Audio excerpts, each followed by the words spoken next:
Coucou tout le monde, j'espère que vous allez bien. Aujourd'hui, on se retrouve avec une nouvelle vidéo concernant les petits budgets, un gros problème que confrontent beaucoup de ménages qui est la zone rouge ou tout simplement le découvert bancaire, un énorme problème. On le voit tellement énorme et on se décourage et de plus en plus on y va dedans sans nous rendre compte et ça devient avec le temps une habitude et parfois une nécessité. Il suffit tout simplement de suivre une petite stratégie qui va durer entre un mois et 6 mois selon vos revenus, le nombre de personnes à charge et selon votre courage à suivre cette stratégie. Suivez-moi pour cette vidéo. Je vais vous donner tous mes conseils, tous mes petits secrets qui m'ont permis de dépasser cette zone et d'entrer dans la zone verte enfin. Tout d'abord, on a besoin de faire un état des lieux de son compte bancaire. On doit tout d'abord prendre une feuille et un stylo, un agenda, ce que vous voulez, et définir toutes les dépenses fixes, telles que le loyer, l'assurance, le DF, le téléphone, vraiment toutes les charges fixes, toutes les factures qu'on paye à la début ou fin de chaque mois. Une fois c'est fait, on aura exactement le montant total des charges fixes qui sortent de notre compte tous les mois, soit bien sûr par prélèvement, soit on les paye en espèces ou par chèque. Donc, c'est des charges fixes dont on ne peut pas s'en passer. Par la suite, on passe à d'autres charges qui sont variables, qui ne sont pas à 100% nécessaires, quoique parfois on est obligé, tel que la cantine des enfants par exemple, si la maman est au foyer ou le papa est au foyer, du coup, on peut bien réduire nos dépenses en ramenant nos enfants pour manger à la maison à midi, c'est plus économique. Il y a également les abonnements de sport. Par exemple, on est abonné à une salle de sport pour 350 € minimum l'année et on n'y va pas. On y va une fois par hasard, du coup, c'est un abonnement qui sert absolument à rien. On a aussi Netflix, Disney+. Donc, c'est des abonnements, je sais qu'ils sont utiles. Non, pas mal de personnes ne peuvent pas s'en passer, mais à quoi sert d'avoir beaucoup d'abonnements si on ne s'en sert pas trop? Si vous avez des enfants, par exemple, vous optez pour Disney+. Si c'est des adultes ou des ados, pour Netflix. Donc, choisir ou sélectionner ou pour un certain temps, se contenter tout simplement du programme de la télé à arrêter ce genre d'abonnement. On peut également négocier certaines factures, par exemple d'assurance. On peut tout simplement, si on est client depuis 10 ans, depuis 15 ans, les contacter, essayer de négocier une réduction comme on est un vieux client chez cette boîte-là. Également, on doit établir une simulation des dépenses variables en minimisant les coûts, c'est-à-dire diminuer au maximum les coûts.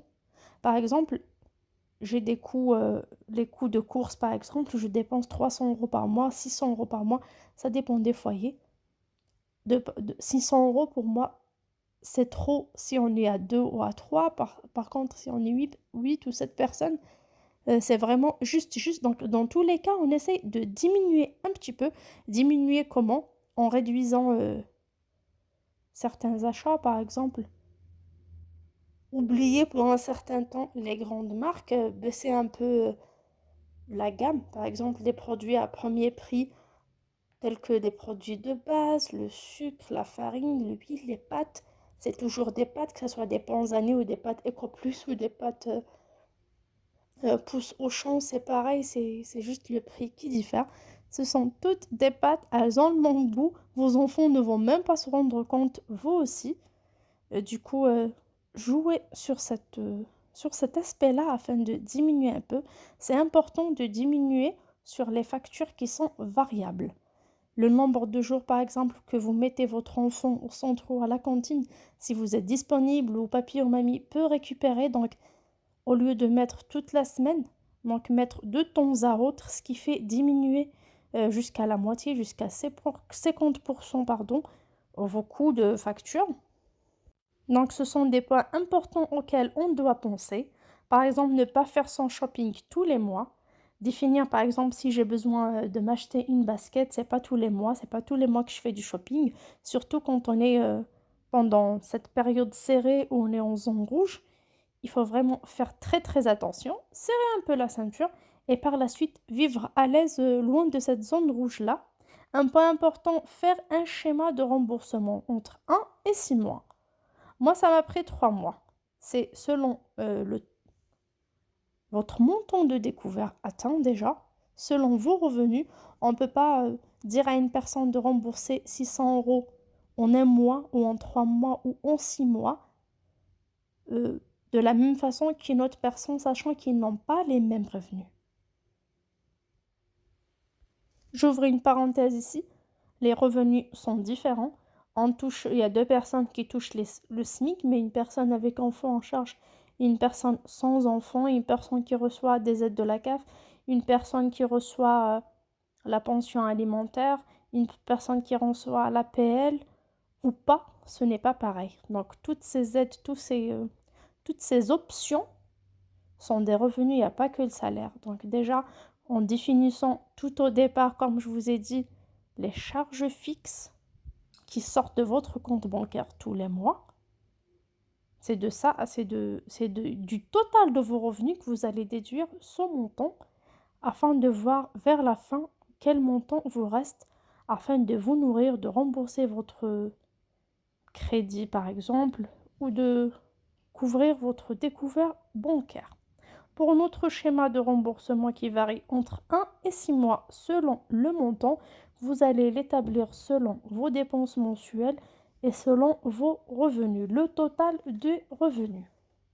Exemple, j'ai un découvert de 600 € que je vais rembourser sur 6 mois, comme on peut le rembourser sur 3 mois. Donc si je le rembourse sur 6 mois, comme j'ai beaucoup de dépenses, j'ai un petit revenu. Donc, dans ce cas-là, je dois rembourser 100 € par mois.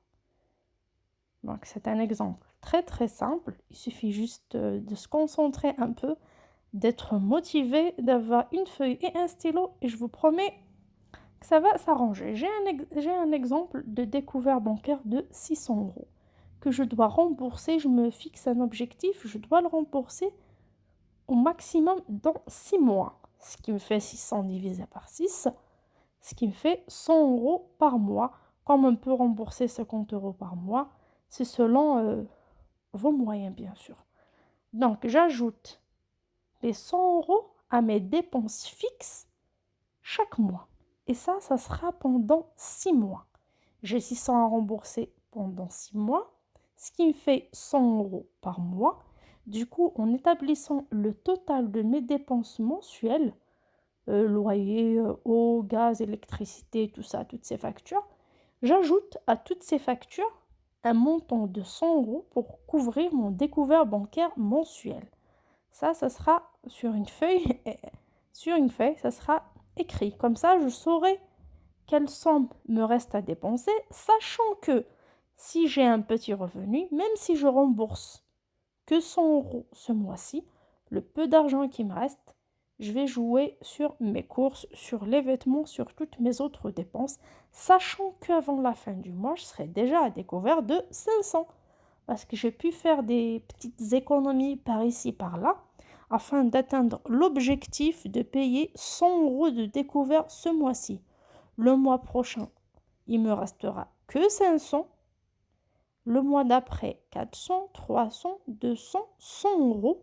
Et au bout du 6e mois, vous ne serez plus dans la zone rouge si vous continuez de cette façon-là. Ajoutez toujours le montant fixé de découvert à rembourser par mois à vos charges fixes et vous aurez le montant qui vous reste à rembourser, à dépenser. Et de là, vous allez vraiment vous serrer la ceinture afin de pouvoir, par exemple, vous séparer de la restauration à l'extérieur, faire des plats économiques, allez-y faire vos courses au marché, aux épiceries anti-gaspillage, vraiment favoriser les produits de première marque, de premier prix. C'est vraiment très très important, ça va vraiment diminuer vos coûts. Comme ça, vous allez être habitué déjà à ce rythme. Et un point très très important, essayez d'impliquer vos enfants, essayez d'impliquer les membres de votre famille à cette démarche-là. Ne vous stressez pas, essayez de la faire ensemble, essayez d'expliquer que c'est une période difficile et qu'ensemble, on va s'en sortir et que par la suite, ça sera mieux. Croyez-moi, cette méthode m'a aidé à sortir du découvert bancaire et par la suite m'a aidé à adopter un nouveau rythme de vie. Je ne me prive pas, je prive pas mes proches, les membres de ma famille, mais j'ai appris à mieux gérer mon budget, à faire des petites économies par la suite. Et vraiment, une fois, avec tous ces efforts, une fois sorti du découvert bancaire, vous n'aurez plus cette négligence ou ce désir à vous faire plaisir si vous n'avez pas les moyens. Je ne vous dis pas de vous priver, mais d'être raisonnable dans vos dépenses, surtout quand il s'agit des caprices des enfants et tout. Vous allez être par la suite raisonnable. Parce qu'en vous serrant la ceinture pendant quelques mois, quand même ça va être un peu épuisant moralement, mais croyez-moi, vous allez vous en sortir.